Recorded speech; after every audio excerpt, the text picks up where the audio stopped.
This was not just a place where gods and goddesses gathered to have their yearly meeting every winter solstice, the mountain was also called Paradise, with golden buildings and happy people. Located at the top of it was a large city containing the palaces for the Olympian gods, goddesses, and residences for many minor gods and other creatures of Greek mythology. But the greatest structure of Mount Olympus was the throne room, the Hall of the Gods. It was the place where the gods of Mount Olympus have their summer, winter solstice, and regular as well as emergency meetings.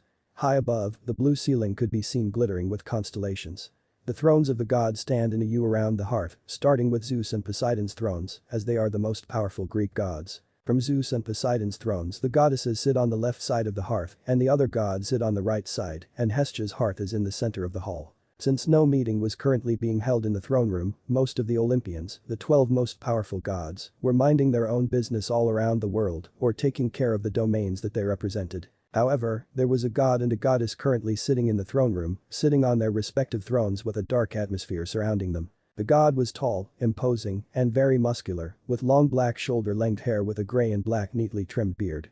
He had brilliant electrically blue eyes with a serious and proud but very handsome face. His attire was a dark blue pinstripe suit. This was Zeus, the Greek god of honor, justice, lightning, rain and the sky. He was the king of Olympus, the youngest son of the titans Kronos and Rhea, and the husband of the goddess Hera, who was sitting next to him with a face void of any emotion. Hera was the eldest daughter of Kronos and Rhea, whose long licorice black hair she inherited. She had a face of regal and unapproachable beauty like that of a supermodel on a fashion runway, and a pair of large, soft brown eyes that one could get lost in. She was the goddess of familial love, marriage, motherhood, women, and also the queen of Olympus. As they sat on their respective thrones next to each other, the atmosphere between them was thick and heavy, as if one could cut through it with a knife. The king and queen of Olympus had not spoken any words to each other for a whole week now, all because of the horrible event that had happened last Sunday. Thalia Grace, the latest demigod daughter of Zeus, was killed by the monsters sent by Hades right in front of Camp Half-Blood and later turned into a tree with magic to protect the camp from all monsters by Zeus himself. Hera wasn't happy about it, not in the slightest.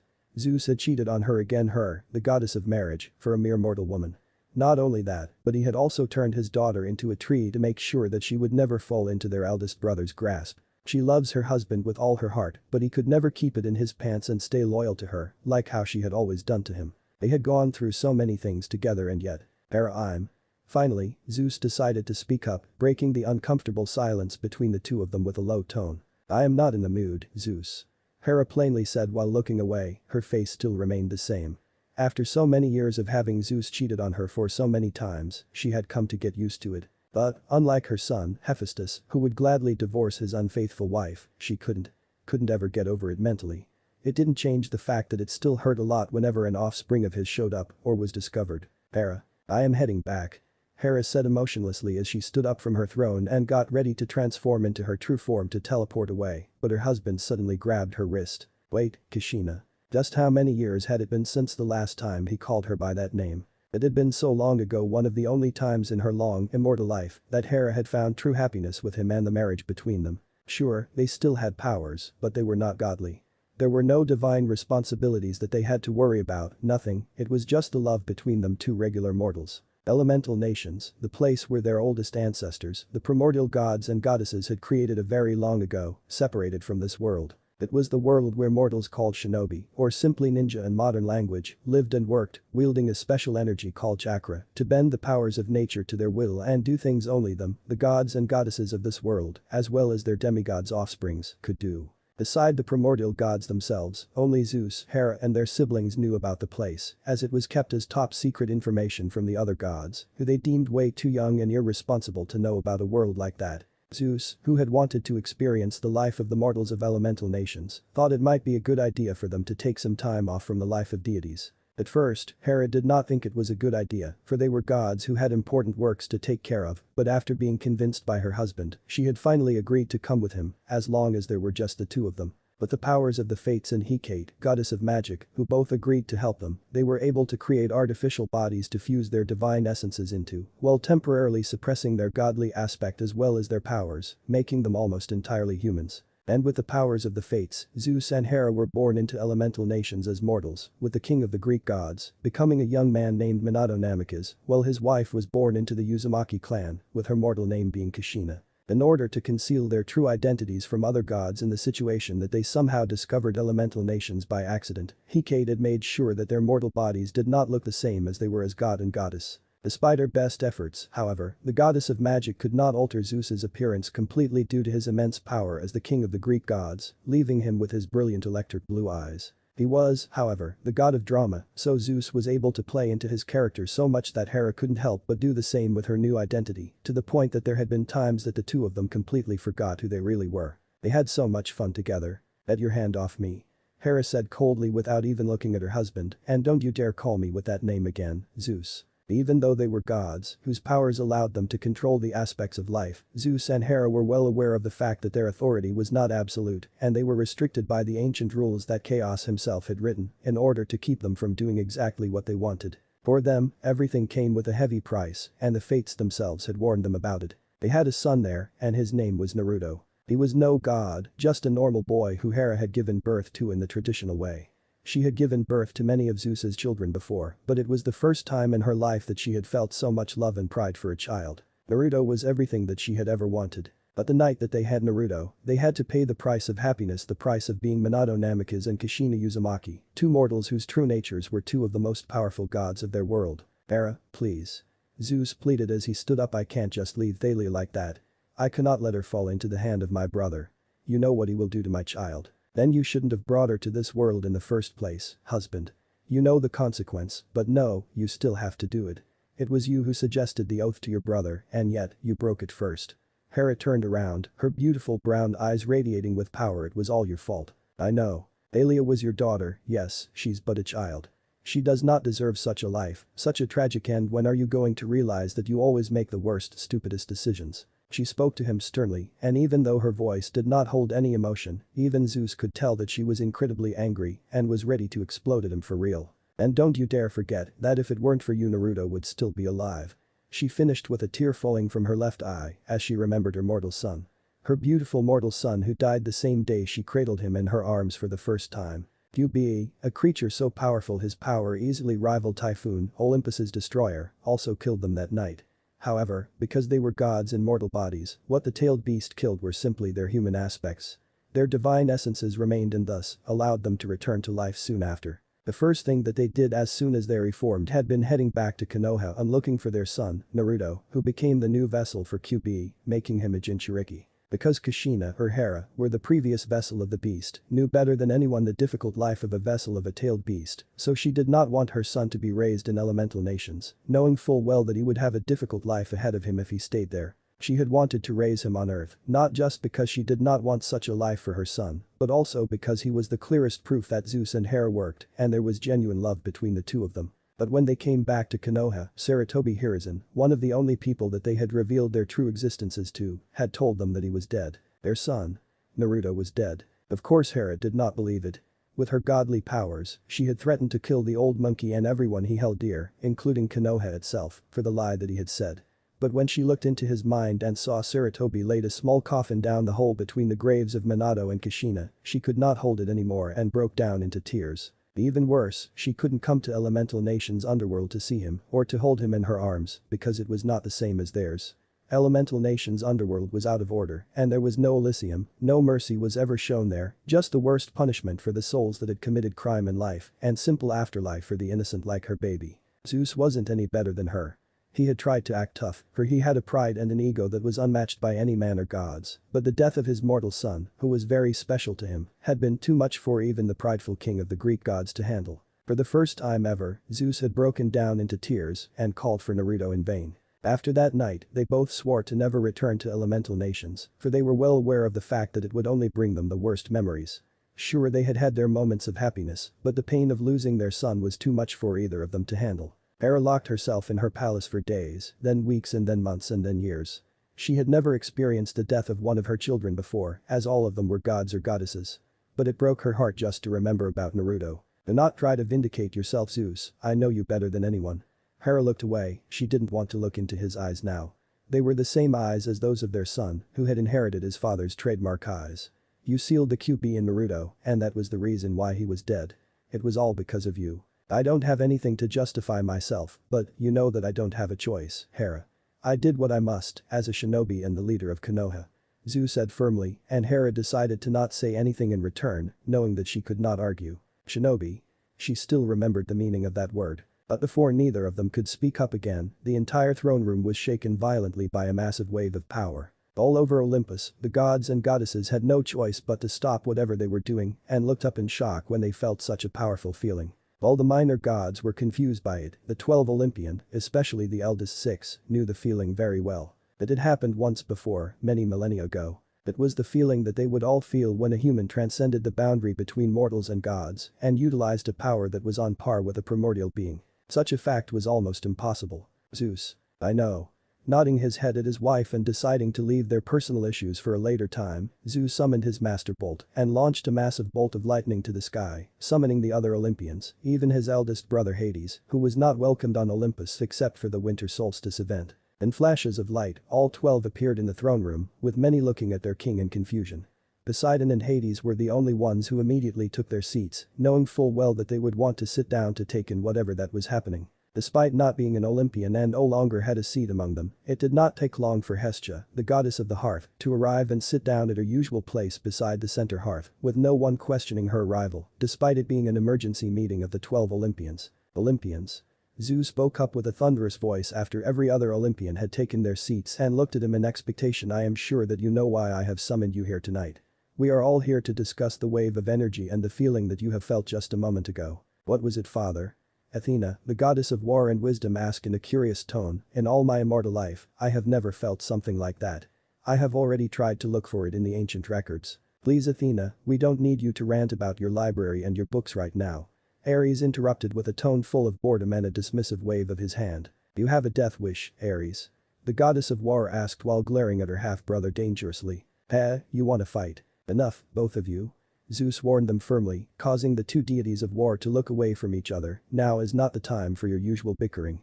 We have a more important matter to care for. Listen carefully, what you felt just a moment ago was the alerting energy that Chaos himself has created at the point of humans' creation. Let there ever be a human that has transcended the boundaries between mortals and gods and fighting on equal ground with a primordial being. Almost every jaw in the room was dropped down to the ground in shock. You can't be serious, father. Athena broke the silence, picking up her jaw from the ground to utter the only logical statement that she could manage in her mind to speak to her father. No mere mortal could fight against a god, let alone a primordial being, which could be even stronger than gods themselves. My words are the truth. I swear it on the sticks. Thunders rumbled outside and, even though most of them didn't admit it, they had hoped that Zeus would be punished for telling a lie, no matter his position as the king of the gods. It did, however, confirm that he was telling the truth, that somewhere out there, a human had become as strong as a primordial being. For a mortal to wield such power, they can become a dangerous threat to us if we don't do something about it. Hades said seriously while looking around the throne room. And there is also the problem of the being that they are fighting. Poseidon pointed out, receiving a nod of the heads from both of his brothers. We always keep a close eye on our oldest ancestors, so we know that it couldn't be any of them that are fighting this mortal. Whoever it is, they must have the powers that rivaled one and is considered a primordial being by nature itself, which makes them even more dangerous to us than this mortal. Zeus said, before summoning Iris, the goddess of rainbow, who appeared before them looking as confused as the younger Olympians had been.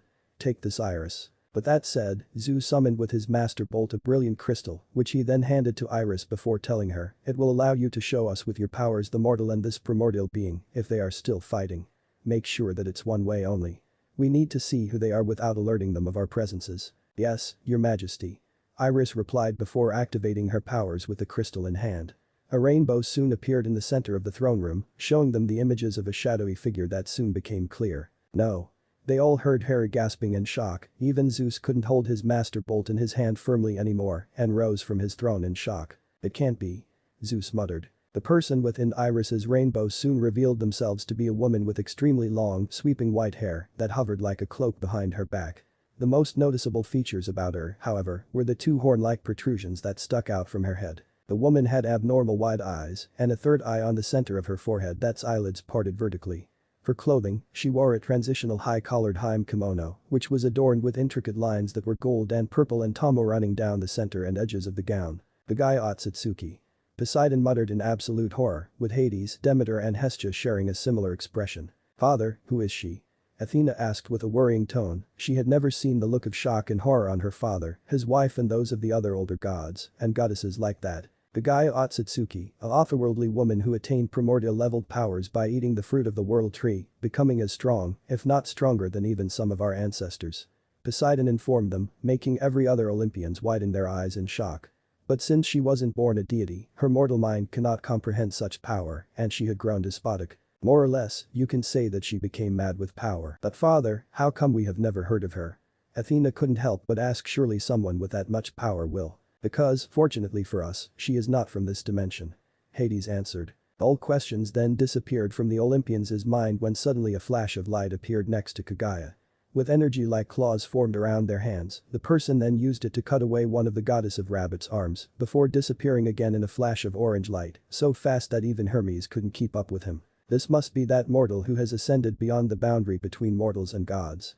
Poseidon said, with a hint of admiration in his tone. Is that?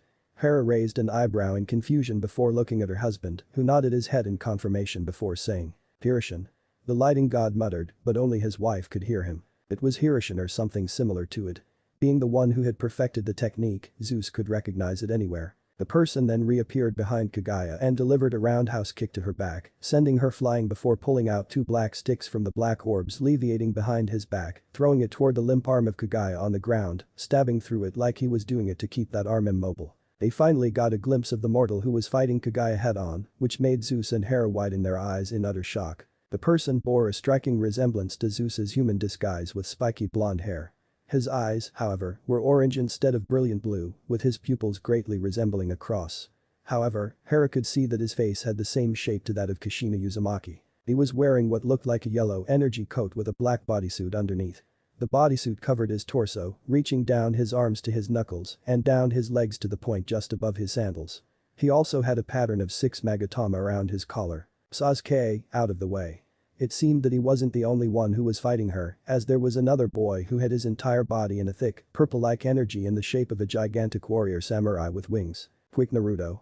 The black-haired boy, Sasuke, shot himself out of the warrior and shouted to the blonde, who nodded his head and attacked Kagaya after him. Naruto. It can't be Hera, who couldn't stop herself from gasping loudly in shock, shot her hands up and covered her mouth in realization. She had recognized the blonde-haired boy long before his friend shouted out his name, which was the only confirmation to her suspicion. Yosh. Let's do this guy. He shouted before in 9 puffs of smoke, 8 identical clones of himself appeared and stood on thin air, circling around Kagaya with each raising their hands above their heads and creating 9 different kind of spinning energy orbs above them with the same spinning wings of energy that made them look like large shurikens wielded by ninja. Wow. Apollo and Hermes wolf whistled in amazement at the sight of such techniques, while Ares was crackling in excitement because of the battle that was unfolding before his eye. Rasengan. Zeus muttered in awe as he sat back down his throne, his eyes never leaving the young man as he and clones prepared to throw the energy shuriken at Kagaya. I can't believe it. He completed the Rasengan. Senpo. Cho Biju Rasen Shuriken. They shouted and threw all 9 Rasen Shuriken at the goddess of rabbit at once, creating a massive explosion that sent her flying. The combined explosion was so powerful that even though they were only watching, the gods and goddesses of Mount Olympus couldn't help but feel as if it was happening right before them, with some even feeling the intense shockwave and energy generating from it. Incredible. Athena said in amazement, so this is the human whose powers match that of a primordial being. But powerful as he is right now, are you sure that he's just a normal human? Well, you can argue that he's a bit more than just human, even before attaining such power. Poseidon answered with a shrug of his shoulders, watching the fight with interest. He must be a shinobi, but I have never seen one this powerful for so long. Shinobi. Keep your damn voice down, owlhead. This is starting to get good. Ares once again interrupted his sister when another massive warrior formed, this time around a man with silver hair and a mask covering the lower half of his face. Kakashi. Zeus couldn't help but ask in surprise. Zeus. Do you think it is him? Ignoring the silver-haired man, Hera turned to her husband and asked him with the most hopeful tone, do you think he is really our Naruto? I think he is, but I don't understand why Hiruzen told us he was dead. Zeus said, as lightning crackled dangerously around his master bolt. Hiruzen has a lot to explain. That is not the case now, Zeus. Our son is fighting Kagaya Otsutsuki. Hera gritted her teeth and reminded him. It was fortunate that every other Olympian was watching the fight so intensely they did not notice the conversation between them. We have to help him. Before she could stand up, Zeus suddenly put a hand on her shoulder, stopping her. I don't know why, but I think he got this. Zeus said, turning to look at Hera with a look she had not seen since her husband reformed from the death of his human aspect. Plus, remember Arav. Going to elemental nations right now will only bring bad luck to Naruto, and that is the last thing he needs at the moment. Hera bit her bottom lips in frustration, wanting nothing more than to argue with her husband and head straight to elemental nations to help Naruto, but deep down, she knew that he was right.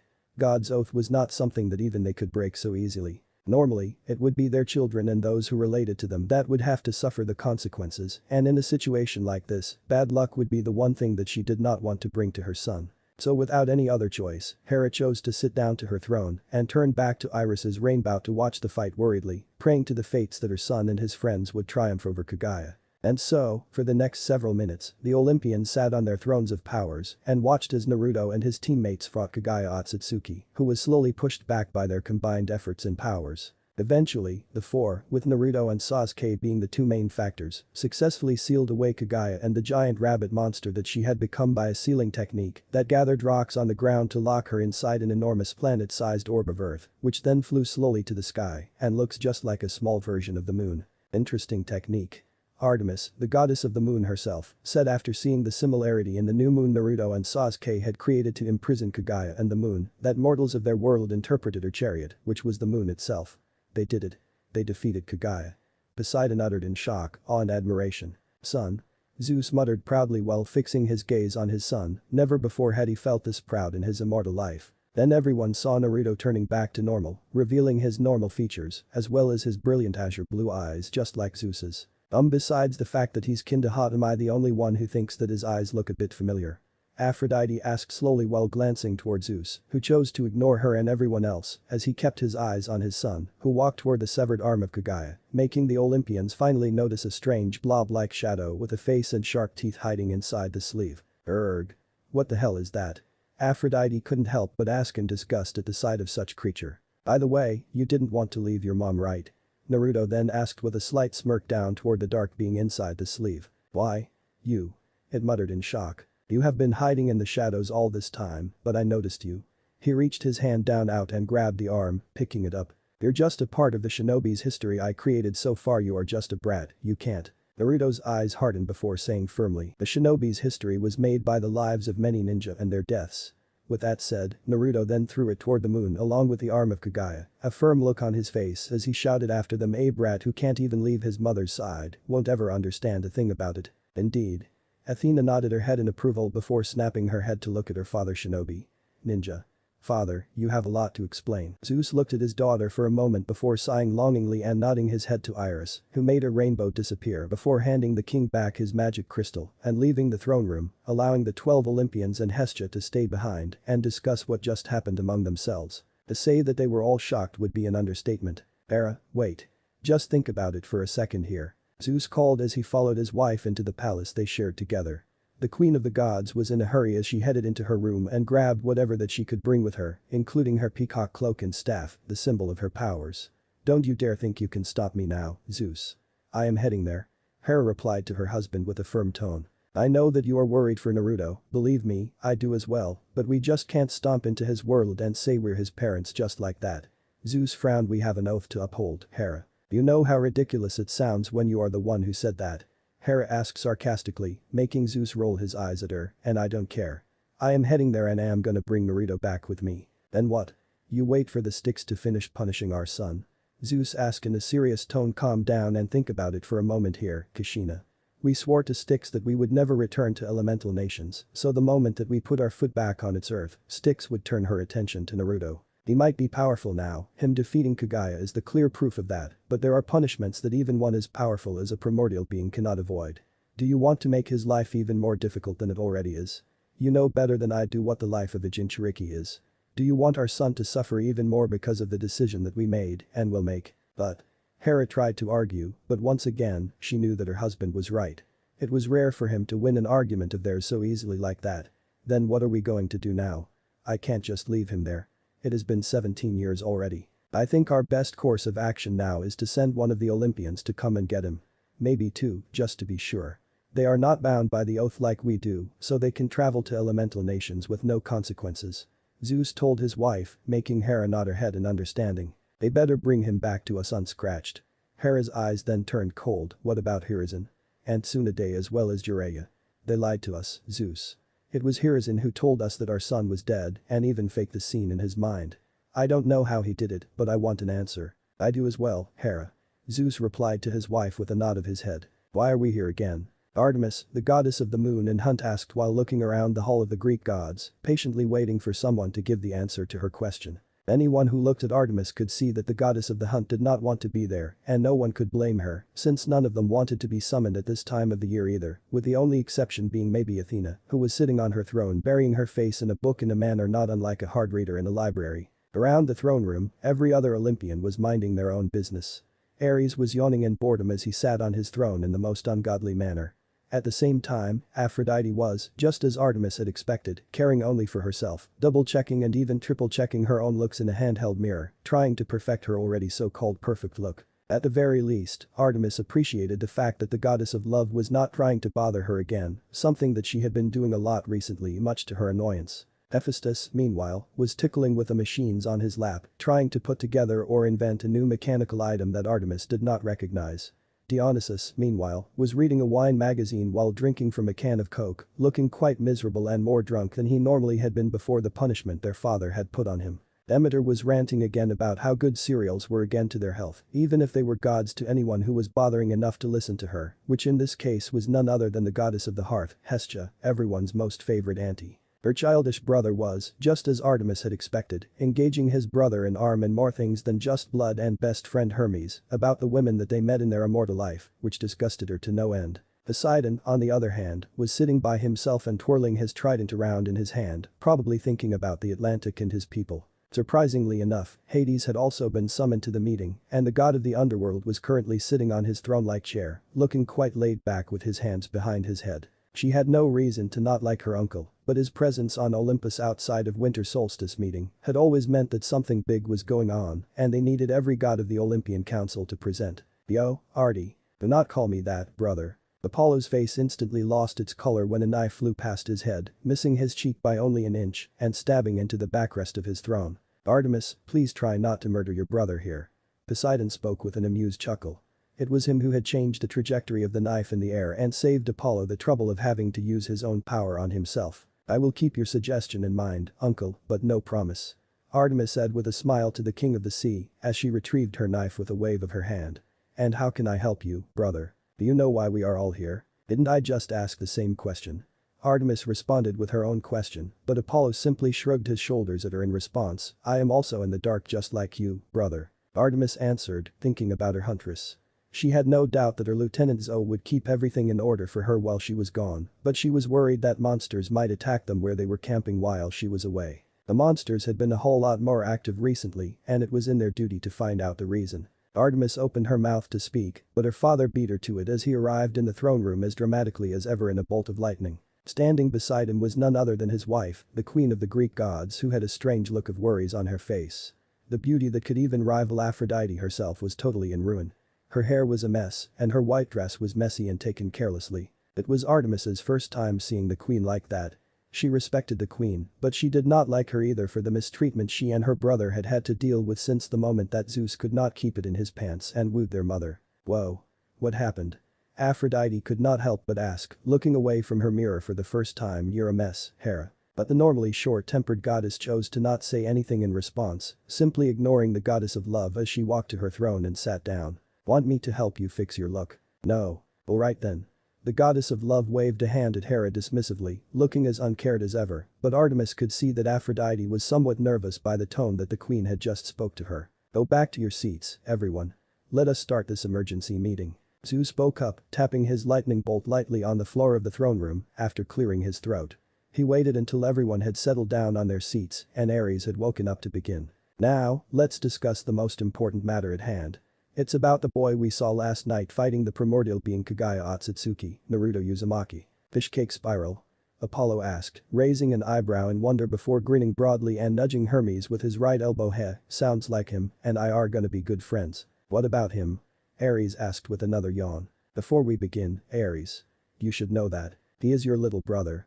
Hera interrupted her husband, speaking up for the first time and made Ares along with the rest of the Olympian Council gasp in surprise. However, it was for a different reason. Man, not again, Apollo groaned, throwing his hands in the air in defeat. Wow, talk about keeping an oath. Aphrodite giggled playfully in amusement. I am not surprised. Hades spoke as he glared at his brother. Brother. Poseidon bellowed as he shot up from his seat and stood facing his youngest brother with power radiating from not just his trident but also his whole body. You broke the oath twice. Explain yourself. Want to say anything before I send some underworld folks after him wherever he is, little brother? Hades asked absently. He was a lot less surprised and angry than he thought he would be. Maybe he had just already seen it coming. He defeated a primordial being, as if those monsters from the underworld are gonna give him trouble.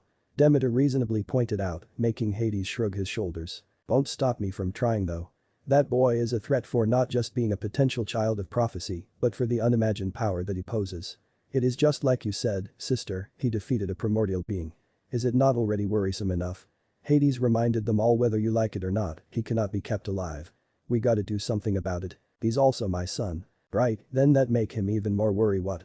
Hades nodded his head in understanding, before widening his eyes in shock at what he had just heard and gasped, looking at Hera as she sat on her throne and tapped her foot on the floor rather impatiently. So you are saying he's fully my brother?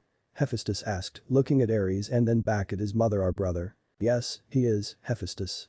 Hera answered with a sigh, before glancing over to Zeus and giving him a meaningful look, as if urging him to be quick. Ahem, allow me to tell you a story. Into unnecessary dramatic, father. Ignoring Apollo's remark, Zeus began to tell them all the story of elemental nations, and how it all began, from the day that Kagaya ate the fruit of the world tree, originally the Jewubi itself, whose power was far more terrifying than anything that they all could ever imagine, and attained otherworldly godhood. She then gave birth to 2 sons, who defeated their mother for the tyrant that she had become. Hagoromo, the younger son, later became the creator of shinobi and their arts, ninjutsu, which led to the creation of the ninja world and the great nations of shinobi. He then told them about the many wars between ninjas, starting with the first, then the second and the third, eventually leading to the births of many shinobi villages by uniting clans of ninja together. Then he told them about his short but eventful journey there with Hera, with the help of the Fates and Hecate, how they had become Minato Namikaze and Kushina Uzumaki, who both grew up in Konoha and lived their life as shinobi of the villages before marrying each other, giving birth to a son whose name was Naruto. It was then that he began to tell them what had happened the night that their mortal self died.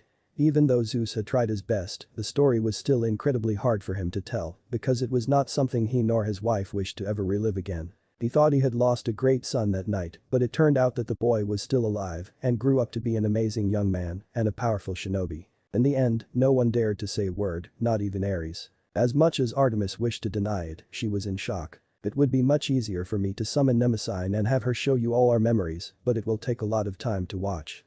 Zeus then said after finishing the story. But we need to talk about the reason that I have summoned. I call you here. You wish to bring Naruto Uzumaki here, don't you, father? Athena asked, having come to the conclusion the moment that she found out who Naruto was. She was also the first member of the Olympian Council to collect her composure, as the rest was still trying to process all the information that they had just been given, too shocked to even say a word. You are correct, Athena. We swore to the Styx the night our mortal selves died that we would never return to elemental nations, so we need one of you to go there and retrieve Naruto for us. Zeus spoke to Athena, making the goddess of wisdom nod her head in understanding, having expected as much. Allow me to go. Father Ares shot up from his seat and volunteered instantly with a bloodthirsty grin. I shall bring little brother Naruto back to Olympus. In one piece? I think not. Hermes pointed out while Apollo snorted, and I am not talking about him. Do you think I will lose to him? Apollo and Hermes spoke at the same time, after looking at each other. How about you allow me to go? Artemis was not surprised to see Aphrodite then volunteering herself, raising her hand in the air and speaking in a sing-song voice. I am good with people, so why don't you let me bring Naruto here? I am sure that he can use a guide like me. I think we can both go also. Apollo said, with Hermes nodding his head in agreement. Who can bring Naruto back to our world faster than the fastest duo of Olympus?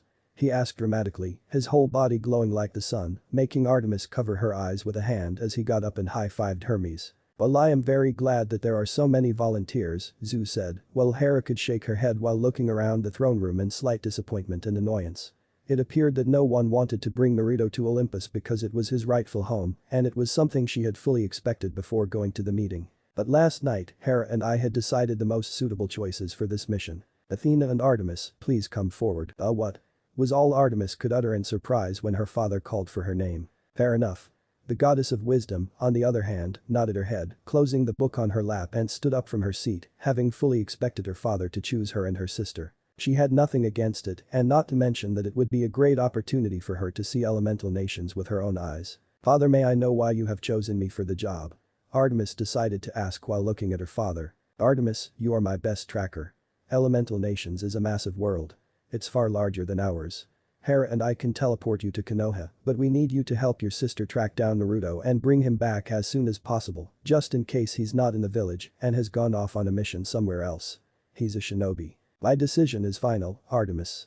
Zu spoke up before Artemis could open her mouth to speak anything again, making her blow a strand of her auburn hair away from her face in annoyance. "If you're worried about your hunters, send them to Camp Half-Blood and have them stay there for the time being. Make haste, you two. If there is nothing more to talk about, then this council is dismissed." With that announcement from the king, most of the Olympians got up from their seats, with Hades and Poseidon bidding a quick apology for their youngest brother for flipping out at him earlier before teleporting away. A few, however, continued to remain. "I will go make the preparation. I will meet with you later, sister." Athena spoke to Artemis before flashing away herself, leaving Artemis to be the only one left in the throne room besides Zeus and Hera. Strapping her hunting knife into its holster, the goddess of the hunt then stood up and walked toward her father, but to her surprise, she was stopped by none other than Hera, who grabbed her hands and spoke to her with a pleading look in her eyes. "Artemis, please bring Naruto back to me as soon as you can." Hera spoke, making Artemis widen her eyes. "I know after everything I have done to you, your brother and your mother, I do not deserve to ask you anything, but please bring my son back to Olympus." Artemis became puzzled. On one hand, she wanted to ignore the queen and walk to her father to reason to him that there were obviously better choices for the mission he had given her and Athena, but on the other, she wanted nothing more than to help this woman, realizing that under all that bitterness that she always took out on those around her, she was still a mother who loved her son, her children dearly. She knew how special Naruto could be to her. She was no goddess of love like Aphrodite, something that she was thankful for, but she knew that Naruto was not just her son, he was the proof of her love for Zeus, the husband who had cheated on her so many times just because that he could. "Alright, Hera." Artemis spoke finally after making up her mind, squeezing her hands around the queen's as she looked straight into her eyes. "I promise to bring your son back to you." Break. With a sad look on his face, Naruto put on his black attire, standing in front of the mirror in his room. A week had passed since the end of the Fourth Great Shinobi War, yet, villagers and shinobi all around the world were still burying their beloved fallen comrades, friends, fathers, mothers, brothers, sisters, sons in grief. Thousands of shinobi had lost their lives in the war. Some Naruto knew, but many others he hated himself for not at least knowing their names. Everyone would be there for the funerals, even Sasuke. Standing beside his friends and comrades, Naruto remained silent as he looked at the new names that had been carved on the stone. He did not know what to say and could only stand there with a bunch of flowers in hands. Each flower was for each shinobi of Konoha who had fallen down on the battlefield. But after the rain, the sun would once again rise. A new day had started. A new beginning. "What? What do you mean I cannot become the Hokage just yet?" Naruto asked in surprise with a dramatic look on his face, one hand holding his head. The other one would have been used to do the same thing, but it was no longer there, having been blown up during the final clash in his battle against Sasuke. "Keep your damn voice down, brat. It is still way too early in the morning for you to shout." Tsunade scoffed in annoyance as she glared at Naruto, while her assistant Shizune could only laugh softly in nervousness while standing behind her and watching the argument between the fifth and Naruto. "And my decision is final. Kakashi Haddock will be the Rakudame Hokage of Konoha. You can work to earn your seat next time." But why not me?" He groaned. Standing next to him was Kakashi, who was giving Naruto his trademark eye smile while holding his shoulder comfortingly. "I thought after the war. Yes, you are the hero of the shinobi world now, Naruto. Many people will think that you deserve to become Hokage more than anyone in this village." Tsunade spoke as she got up and walked around the table to reach her godson. "But you're still way too young for the seat and the hat to handle the tremendous responsibility of it. I am giving you time to be ready for it, Naruto, not just physically but mentally as well." Saying that, Tsunade then pulled out a bottle of sake from under her jacket, shocking Shizune as she was sure that she had thrown them all away now. "Let's just go to have a drink to celebrate the day I finally escaped from this job." But that said, Tsunade wrapped her free arm around Naruto's neck and pulled him out of the room using her ridiculous strength, with Kakashi and Shizune following closely behind them. The whole way, Naruto tried to reason with the blonde woman, but the moment that they arrived at the street of Konoha, the cheer of the villagers caused Naruto to stop, leaving him standing there in surprise. "Well, you might not be the Hokage yet, Naruto." Kakashi said as he walked over to his student and spoke to him warmly, but isn't this almost all but only thing that you have ever wanted? Naruto could only nod his head slowly in response as he looked around, finding himself experiencing the same feeling he had had after Kakashi brought him back to Konoha after he had defeated Pain and confronted Nagato. Once again, they had called him their hero. Break. You are drinking too little, brat. Here. Drink some more. Tsunade spoke excitedly as she tried to make Naruto drink another bottle of sake, giving him no choice but to try to push it away. It was 3 in the afternoon and he had already been forced to drink his 7th bottle. At the same time, they weren't the only ones currently celebrating in the restaurant. All of his friends were there with them, including even Sasuke himself who had just been released from prison after much efforts from Tsunade and Naruto to convince everyone that he was no longer a threat. Regardless, because they had shown up, Tsunade had invited them to join the celebration with her. Chaoji was screaming at Lee for eating his last piece of barbec, but instantly lightened up when Ino, who knew her teammate far too well, brought a brand new dish of barbec to him. Can I sit here? Naruto asked, after managing to shrug off Tsunade and leave the table to walk over to his so-called best friend, who was sitting all by himself at his own table. Sure. The last Uchiha answered simply. How is your arm? Naruto then asked after sitting down. The same as yours. Once again, Sasuke gave Naruto a short answer. Ah-chan told me she was making prosthetic hands for us from the cells of the first Hokage. Naruto informed him. She is still working on it, but we will have both of our arms back soon. I don't think I'm going to stay in this village till then.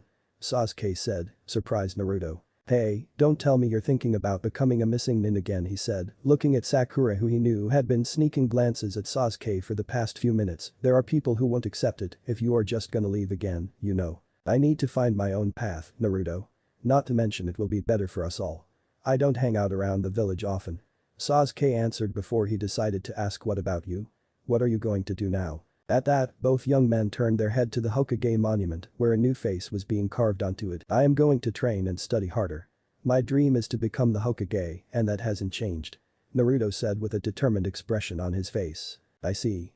Pouring some sake into an empty cup, Sasuke then pushed it toward his blonde-haired friend before picking up his own cup and holding it out toward him so, for the Ninedame Hokage. Yeah, for me. Naruto grinned. At the same time training ground 44, the forest of death. The bolt of lightning then shot down from the sky and struck an empty spoke between trees. From there, 3 women emerged, the first being none other than the virgin goddess of the hunt and moon herself, Artemis, dressed in a white shirt, silver jackets and black jeans to go with black combat boots.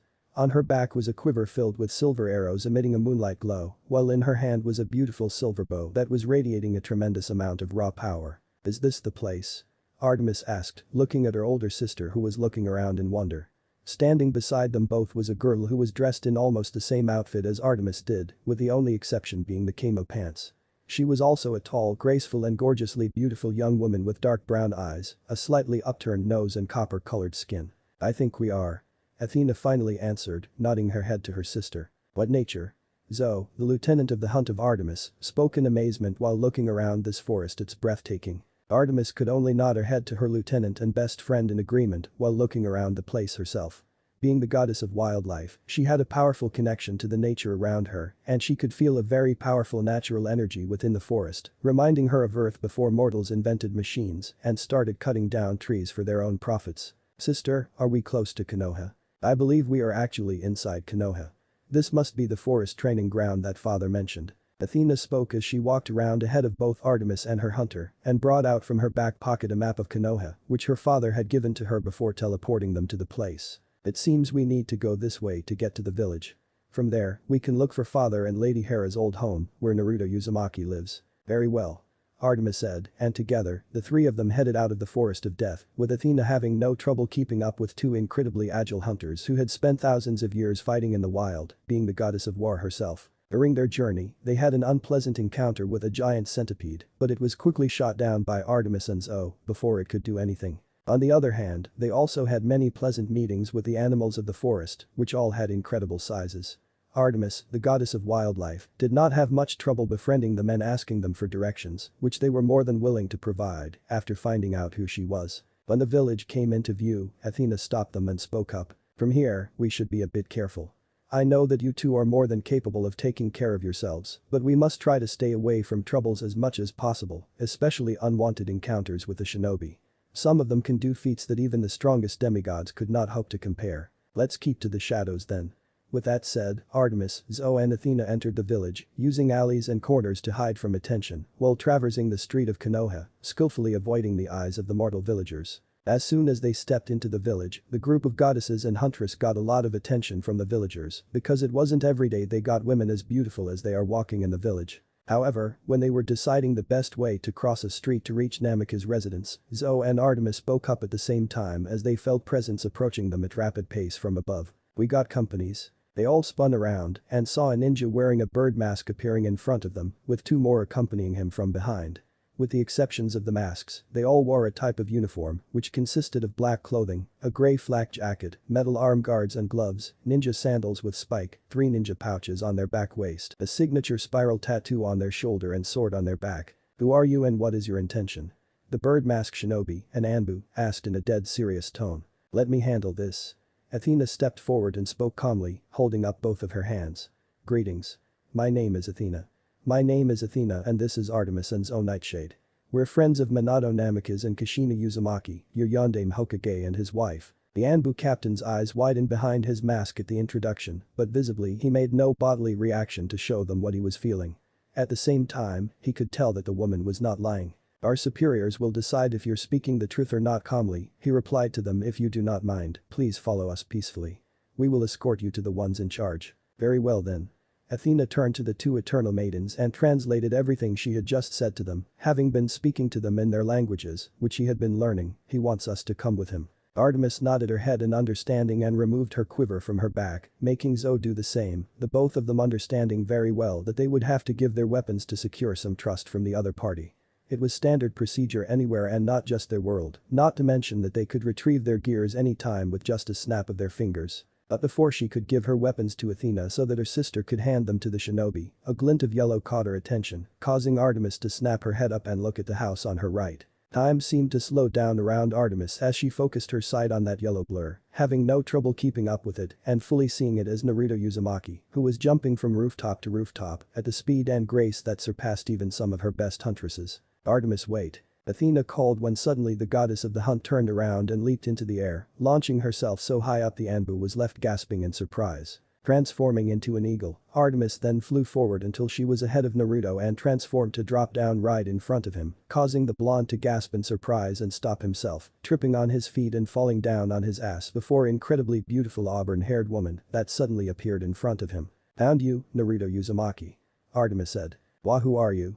was the only logical question that Naruto could ask in response as he gazed up at Artemis. "Artemis." Oh no, Kurama thought inside of Naruto's mindscape, knowing well who this woman was from Naruto's mother. "Oh right, I cannot understand what you are saying." Artemis said, hitting herself mentally for not giving enough effort in learning his language before leaving. Sorry, but I cannot understand what you are saying." Naruto spoke to her while silently reaching behind his back to pull out a kunai at the ready. Anyone who could suddenly appear out of nowhere in such a manner could be quite dangerous. Naruto, I sagely advise you to keep your weapon holstered in front of this woman and try not to piss her off, okay? Huh? Why? You know her, Kurama." Naruto could not help but ask his Biju companion, looking at the gigantic nine-tails fox in his mindscape. "Her name is Artemis. I can reassure you that she's friendly and quite reasonable to talk to so long as you do not rub her the wrong way, as she has some problems with the opposite gender." "What does that even mean?" "She doesn't trust men." Why didn't you just say so?" Naruto scoffed in amusement to Kurama, making the fully merged nine-tailed fox roll his eyes at him before turning his attention back to the auburn-haired woman standing before him. Standing up, Naruto pointed a finger at her, making her look at him disapprovingly, before saying, "Artemis. How do you?" Before the goddess of the hunt could finish asking how he would know her name, even though Hera had told her and Athena that he did not have any knowledge about them, Naruto pointed at himself. Naruto pointed to himself. "Naruto Uzumaki. I know who you are, boy. Where is Apollo when you need him?" Artemis clicked her tongue in annoyance, making Naruto mistake it for a gesture that was directed at him and step back in caution. Before either of them could say anything, they heard voices. "Artemis. Hold it right there." Instantly, Artemis spun around and notched an arrow, holding her bow up and aiming it at the Anbu who had shot down behind her, aiming at his forehead. "Do not sneak up behind me, boy." Artemis warned in a firm tone, pulling the string of her bow back and making it glow with her divine power. Before she could say anything, a whole group of Anbu then appeared around her and Naruto, looking alarmingly at the auburn-haired woman who did not look worried as she glanced around before seeing Athena coming toward her with Zoe, the two of them being chased by a team of shinobi, using Aegis to knock away the throwing weapons that were thrown at them as warnings. "Whoa whoa whoa, easy there, you guys." Naruto called out as he stepped forward, pushing Artemis back with his hand, just as Athena and Zoe arrived at Artemis's side, with the lieutenant huntress immediately backing her mistress up with her own bow and arrows. "Everyone, calm down. Naruto-san, these women, they. Naruto Uzumaki, we are friends with your parents." Before the Anbu leader could inform Naruto of the situation, Athena spoke hurriedly to the blonde in his language, making him widen his eyes in surprise and immediately turn his head to look at her. At the same time, still with Artemis aiming her arrow at his forehead, the Anbu leader held up his hand and made a signal for his squad to lower their weapons, but at the same time keeping their guard up. "You know my parents?" he asked. It's not strange for people to claim to know his parents, now that the truth about him being the son of the fourth Hokage and his wife, Kushina Uzumaki, one of the former last surviving member of the Uzumaki clan, had gotten out, but he could not help but feel that there were more to her claim that meet the eyes. "What do you mean when you say you know my parents? Who are you?" the blonde continued to ask. Before answering his question, Athena looked firmly at Artemis, who narrowed her eyes at the Anbu around her, before lowering her weapon along with Zoe, causing her bow to stop blowing. "My name is Athena. Naruto, we are here to bring you back to your parents. The truth is that they are still alive." Athena answered him, shocking everyone standing in the area, "And Artemis and we are your sisters. I told you. They are crazy." Naruto had come to that explanation for Athena's ridiculous words half an hour ago and was literally telling it to anyone who was patient enough to listen. "Don't mention it." Naruto Kiba nodded his head, his dog barked rapidly in agreement, but damn, they are so freaking hot. The tiara-wearing girl then turned around and looked at them with murderous killing intent, making Kiba back away in fear. But strangely, Akamaru looked at her before barking again and the girl nodded, then she nodded again before saying something in her language. The hell? She understands. Did she understand what he was saying? "Why, you know dog's language or something?" the Inyazuka asked, completely shocked. The Inyazuka clan could perfectly understand their partner, however, like any human, they couldn't speak dog's language, so they didn't exactly know what the dogs wanted. "What is she saying?" Naruto asked, looking at Athena, as she was the only one who could speak their language out of the three people in the room. "She said, it looks like your dog is more intelligent than you are, dog boy," the goddess of wisdom translated. "Hey." They were currently in the Hokage's office, standing in front of the goddamn Hokage, and reported to her about everything that had happened. Artemis and Zoe seemed a little less tense when they found out that the village was currently run by a female, so the two of them weren't that uncomfortable when talking with Tsunade, through the help of the one who always keeps a passive face, Athena. Naruto was standing behind the group with Team 10, who had just returned from a mission a moment ago. While the war just over and everyone was tired, they had to continue to do missions to keep the village running at the best potential, especially a strong village like Konoha, so most Konoha ninja a Chunin or above Chunin level were already out of the village to do missions. Unfortunately for Naruto, even if he was the hero of the 4th Shinobi War, he was still a genin. The horror of reality. At least for him. "I think the situation is more complicated than we thought," Tsunade said, shaking her head while talking to Athena. "What is your name again?" "Athena, and this is my half-sister Artemis and her lieutenant Zoe Nightshade." "Nice to meet you," Zoe said in Elemental Nation language, the only sentence she could say clearly. "Like to mesku Tsunade send you." Artemis tried to copy what Athena told her, but unfortunately because she twitched her tongue so much, it came out like a joke. And when it was a joke, there would be laughter. Shino was too quiet to laugh, Hinata was too nervous to laugh, Kiba was too scared to laugh, while Kurenai was polite enough not to laugh. Shizune held back a chuckle at the last second and remained the polite person she was, while Tsunade nodded her head a little, thinking it was enough. However, Naruto broke out in full laughter while holding his stomach, rolling on the ground with tears running down his eyes. And that pissed Artemis off. "Oh my god. It's OFUNNNY," Naruto said while continue laughing while feeling nothing from the murderous killing intent from both Zoe and Artemis. "That's it. I am done with this stupid boy." Artemis gritted her teeth and glared at Naruto, while Athena explained the situation to Tsunade, especially about Artemis's problem with the opposite gender. Tsunade held her hand up to stop the Anbu when Artemis stomped over to Naruto, reaching her hand down to reach for the boy while bringing her other hand behind her, preparing for a hard punch. However, Naruto suddenly stopped laughing and grabbed Artemis's wrist, pulling her hard towards the ground before using his elbow to push her shoulder hard, making Artemis fall face first to the ground, with Naruto keeping her in place, pinching her down easily with just one hand. "Now, shouldn't you already have figured out that you can't just punch me randomly like that?" Naruto asked before turning his eyes slightly to behind him, "and shouldn't you put that arrow away from my head?" he demanded. Zoe was standing with her bow and arrow ready just inched behind his head, her face cold. You know that they can't understand you. Yeah, but they will understand my fist. Naruto's hand released Artemis and he stood up, returning to his spot at the end of the room, while ignoring the massive killing intent the auburn-haired goddess was emitting. While she couldn't help but feel absolute anger for being looked down, by a mere male no less, she couldn't help but admire his skills.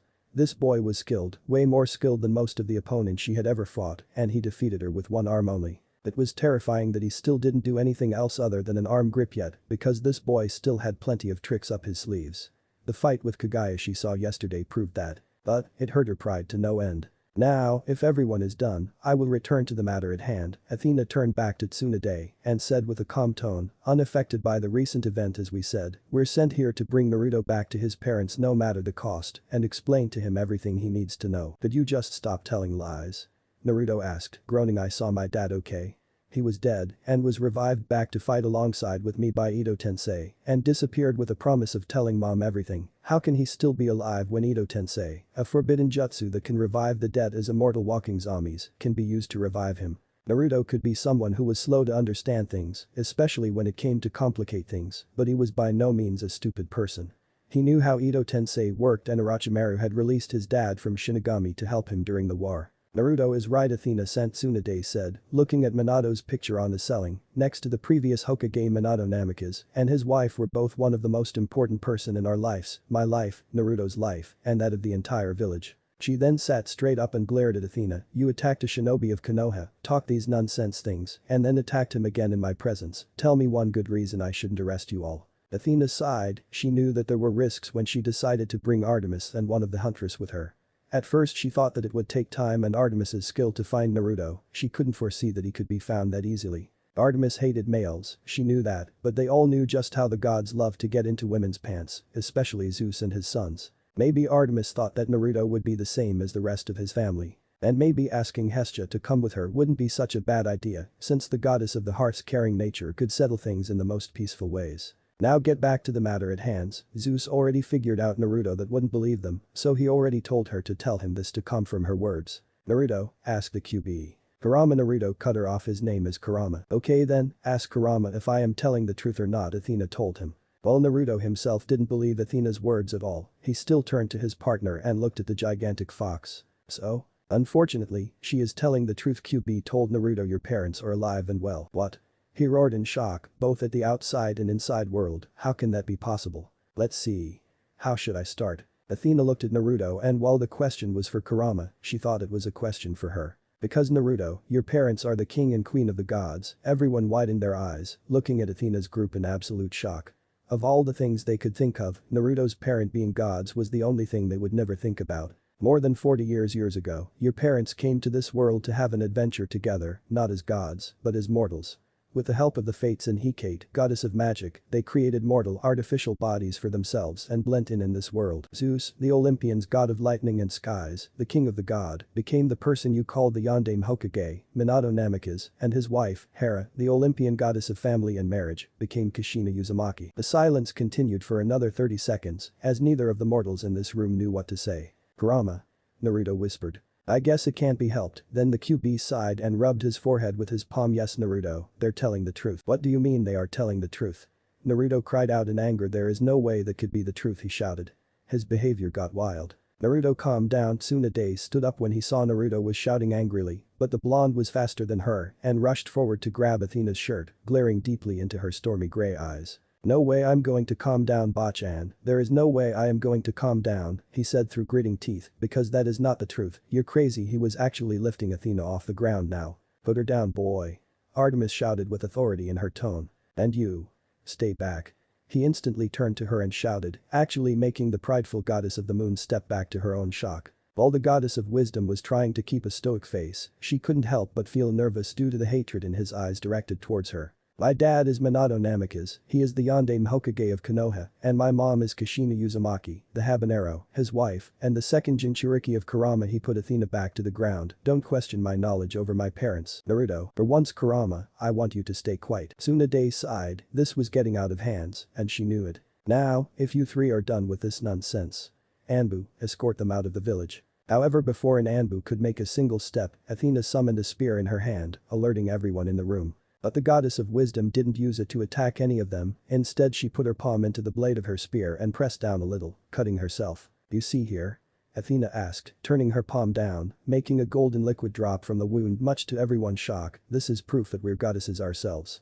This is Itcher, the blood of gods." It dropped down onto Tsunade's table, much to her bewilderment. "I am Athena, goddess of wisdom and battle, so do not question my status as that of a goddess." As if to emphasize Athena's words, the sky suddenly darkened before thunder began rumbling outside, shaking the entire village. Artemis is goddess of the moon, hunt and maidens, and Zoe Nightshade is the lieutenant of the hunt of Artemis. The goddess of wisdom put both of her hands on the table, her eyes shone with power. "Are we clear now?" Power was radiating from the two goddesses, as their eyes glowed with the same color of their blood. They could be seen in an even more terrifying way because the sky was slowly darkening. Tsunade didn't have any choice but to nod her head.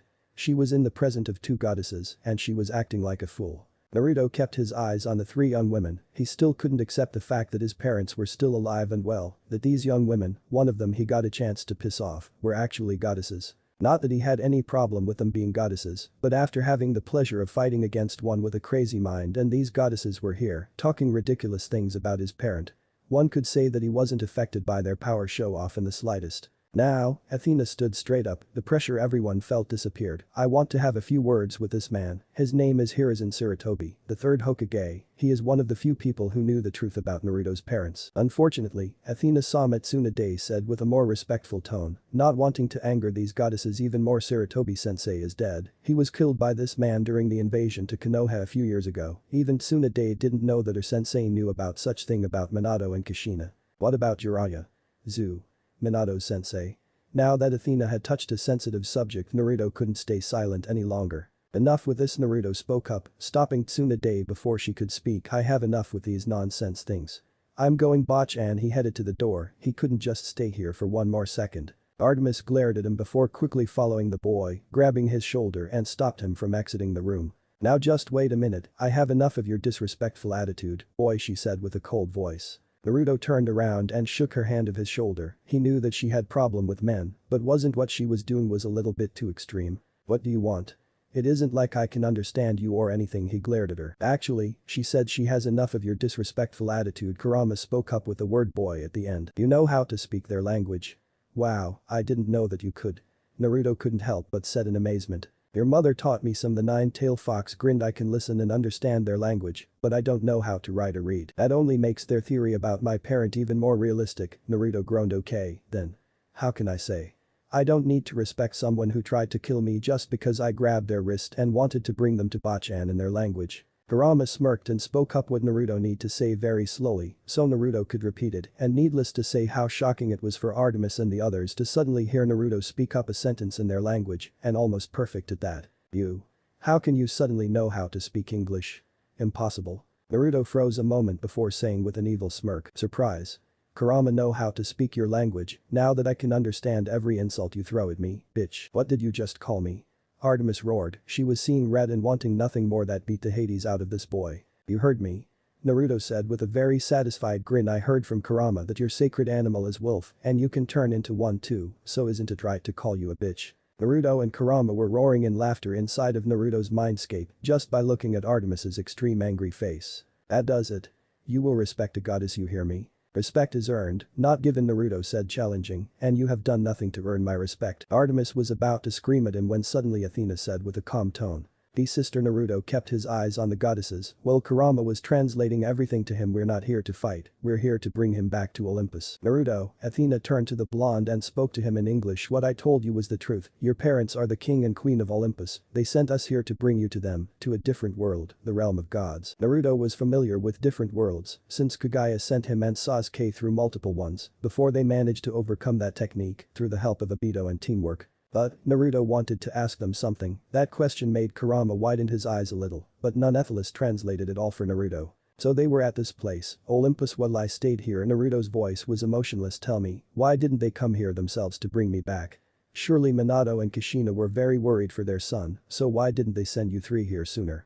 Maybe a day or a week after Kurama was forced to attack Konoha. The perfect image of his wonderful parent, the one who sacrificed their life for him, was totally ruined by these women who called themselves goddesses. And if they are god and goddess, shouldn't they have the power too? They returned to find you not even an hour later Naruto Athena cut him off they returned to find you, to bring you to Olympus and raise you as their son, but Garrison Saratobi told them that you were dead Athena looked at Tsunade, who was looking at them with wide eyes, as did Naruto. She was saying in Japanese, so Tsunade and the other could hear it as well he told your parents you died the same night as their human body died. Era searched his mind to see if he was telling the truth or not Athena commented, but she was too distracted at the moment and only saw the memory of him putting your coffin down between your human parents. Wait a minute, did you tell me that they were lied to about me? Naruto asked Athena as quickly as he could are you telling me that Oji-chan lied to my mother? Naruto looked around, suddenly realizing his vision was darkening. What was happening? Naruto asked himself. Why did his world suddenly turned upside down? Why did everything around him sound like a lie? I swear it on the sticks Naruto, that everything I told you is the truth Athena said with a steel-hard tone. Thunder suddenly rumbled. Swear on the Styx. The river Styx is a sacred river that separates the land of the living from the realm of the dead located in the underworld. Oaths made by this river bring something worse than death to the oath-bearer if not fulfilled. Athena explained I just swore to the Styx and if I was telling lie, then I will be punished with something worse than death in truth, it would be her children who would be punished, but right now Naruto didn't need to know that. Naruto didn't know who or what to believe anymore if this Hera was really Kushina, his mother. Then that mean the Sandaime Hokage had kept him away from his parent against their will. His Oji-chan, the one who he looked up to and set his goal to become the Hokage just like him, the one who cared for him when he had no one else to come home to. His life. Was it all a lie? Naruto. Tsunade cried out when the blonde suddenly collapsed, sitting on the ground while trying to catch up to the information Athena told him. The busty Hokage rushed to Naruto's side and looked at him with worry eyes, the blonde was looking at his hands with his eyes wide in shock, his breathing was going wild. Naruto, are you alright? The Hokage asked kindly. I don't know what or who to believe anymore Bachan Naruto said, looking at the goddess Sandaime my dad. My mom. Naruto. Goddess give birth to their child in a very different way than yours, maybe they just need a few months or weeks to birth a child but Hera, she bared you with love, with joy. She bared you the mortal's way in more than 9 months, just to let the world know that how special you are to her, and to see your smile, even Kurama couldn't believe he was saying something so soft like that, but if Naruto needs his help, then he would gladly lend a hand. Kurama. I maybe was a wild bloodthirsty fox back then. But I know your mother better than anyone there were a lot of things Naruto needed to know about his mother, but right now Naruto should not know about it yet, it is still too soon for him to handle such information about his family. I need time to think Naruto stood up and walked out of the room with a heavy heart. Line break. At night, Naruto sat on top of his father's head at the Hokage monument, looking at the village below him with sad eyes. So you're here Naruto the blonde turned around and saw his best friend walking toward him. I heard the story from the goddess, everyone is worried about you. Naruto remained silent when Sasuke sat down next to him. Remember our first fight at the Valley of the End? Sasuke asked. The fight you literally shoved your hand through my chest. Yeah, I remember that Naruto nodded his head, there was a long moment of silence before both of them broke out in chuckle. Very funny, but you remember what I screamed at you? About our parents? Yeah, at that time I don't even know who they are. Naruto said while scratching the back of his head, I thought they were killed during Kurama's attack, or maybe they left me. But turned out your dad was the Yondaime Hokage, and your mom is a very powerful and skilled kunoichi Sasuke nodded now. It turns out that they are even more than that. He looked at the sky. The king and the queen huh? Naruto followed his best friend's eyes and saw the moon shone brightly on the sky. Today was a full moon and for some reason, he got a feeling that Artemis was directly her beautiful silver eyes at him. Now when he got a good look at the moon, he saw that it was almost the same at Artemis's silver eyes. Gentle yet full of passion. The passion to kick your ass Kurama snickened I told you to not anger her in any way, only bring trouble to the both of us. I don't need you to remind me how feisty she is Kurama Naruto groaned, really that goddess was worse than Sakura when they were young. Someone that beautiful and attractive had to be that weird. At least in his opponent. Anyway, Godame-sama also told me about the Sandaime. Don't mention it Sasuke Naruto shook his head he was dead, even if I want to ask him why he told my parent that, we couldn't. Who said we couldn't? Sasuke asked. Naruto turned to black-haired Uchiha and looked at him as if he was crazy. However, just a second later Naruto understood what his best friend was talking about. But Snakeface disappeared shortly after the war end, can we find him? Which Snakeface are you talking about? Orochimaru Kabuto. Very funny Sasuke, you know who I am talking about. It might take time to find him at this timing, Sasuke pointed out, but you forget that who is the goddess that attacked you today. Naruto nodded his head hitting his knee. Artemis. Kurama did say that the goddess of the moon had the ability to track him down, even he was halfway across the world. Artemis was also the goddess of the hunt, and she had been hunting from the day she knew how to walk, which was more than 3,000 years ago. Amuro, he would ask her to find Orochimaru and ask Snakeface to help him bring the old man back and get the answers. But what about the sacrifice? I'm not going to let Snakeface kill another person just to summon Oji-chan back so I can ask him a few questions. Don't worry, we will both make sure that will not going to happen. Thanks for watching guys, take care, bye.